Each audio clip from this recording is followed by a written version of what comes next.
when corporations take over from politicians. So it's actually something completely different than being free. It's only free for contractors and for small business elite who's got to deal with the politicians. Well, what I call it corporatism in the book, because this phrase, the free market, is itself a sort of propaganda. And what we see in this, in the neoliberal project of privatizing the state, is that in the places where this has been done, shock therapy style, Mexico, Argentina, Russia, in the United States, we see these patterns of corruption coming up again and again. And I don't think that this is a coincidence. And there's a great academic in the United States named David Harvey, who is really the sort of foremost historian of neoliberalism.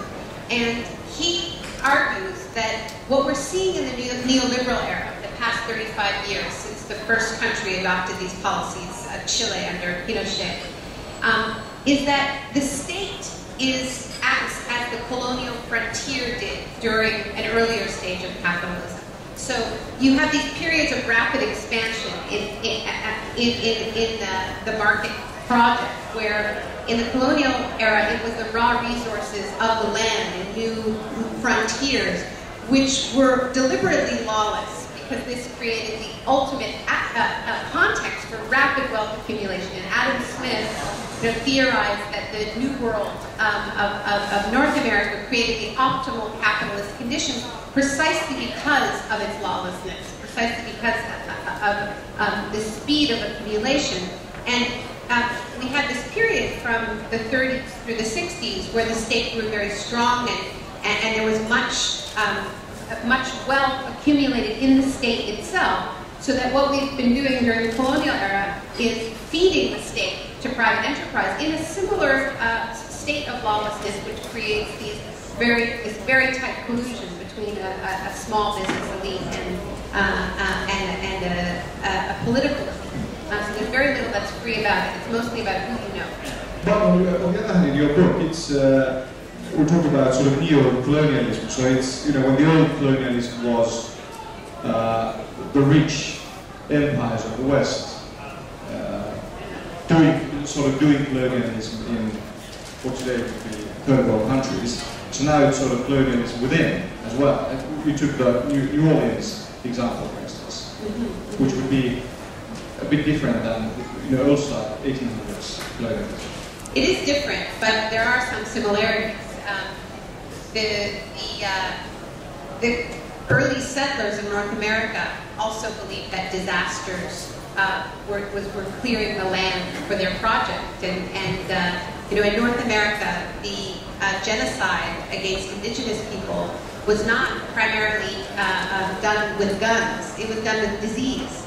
And the pilgrims who settled parts of North America, in their diaries, talk about smallpox as being God's agent, the divine plague that cleared the land for the settlers. During the flooding of New Orleans in 2005, there was a Republican congressman who said about the public housing projects where African Americans live, we couldn't clean out the housing projects, but God did. So this idea of the same sort of language. Exactly the same sort of language of welcoming these catastrophes for their cleansing, for their cleansing capacities. But yeah, I'm arguing in the book that there are these parallels between the colonial mindset, the search for empty land that never was, and now this dream of the blank slate is being projected onto disaster zones. Onto areas that have been turned to rubble through war, through natural disaster. And I've been so struck in my research how often these sorts of phrases come up again and again.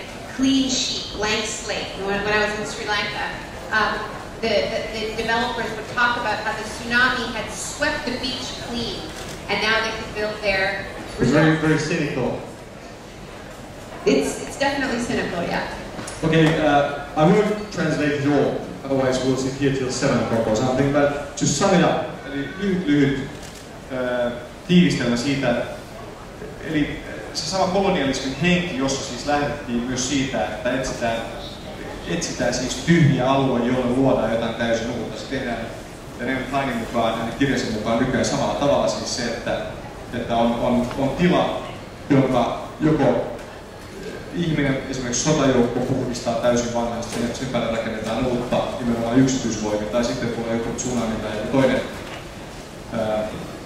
luonnonkatastrofi, joka niin sanotusti puhdistaa. Ja myös tämän opin harjoittajien kielenkäytössä nimenomaan tällainen esimerkiksi Jumalan lähettämä katastrofi nimenomaan siis puhdistaa joku alue ja tekee sen puhtaaksi, jonka päälle voi rakentaa tällaisen uuden Jerusalemin.